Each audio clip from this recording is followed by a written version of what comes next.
En février 2007, dans toutes les rues des États-Unis, des panneaux à vendre, des biens immobiliers bradés. La plupart des habitants de ces maisons ont acheté leurs biens avec des crédits à taux variables, connus sous le nom de subprime.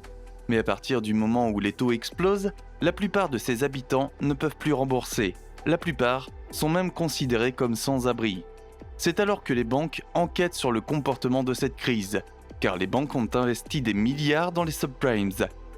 Mais plus le temps passe, plus des maisons deviennent non habitées et plus la crise augmente. Cette crise est passée d'une simple crise immobilière à une crise financière mondiale.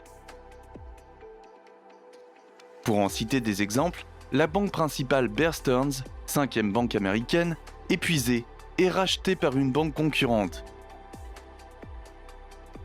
C'est le début d'une crise planétaire. Mais pas le temps de se reposer que le 7 septembre 2008, deux principales entreprises américaines sont en crise, Freddie Mac et Fannie Mae. À cette étape-là, le gouvernement américain doit intervenir. Mais coup de théâtre, le 15 septembre 2008, Wall Street se prend un coup de massue. La banque Lehman Brothers annonce être en faillite. À la suite d'une telle crise financière, le président américain George W. Bush doit réagir. Cette crise qui se propage dans le reste du monde oblige les pays à réagir et certains tentent de lancer des plans de relance, mais certains plans se ressemblent comme par exemple des plans de relance budgétaires, le sauvetage financièrement d'infrastructures importantes pour l'État, un meilleur contrôle du système financier et enfin une baisse des taux directeurs des banques centrales.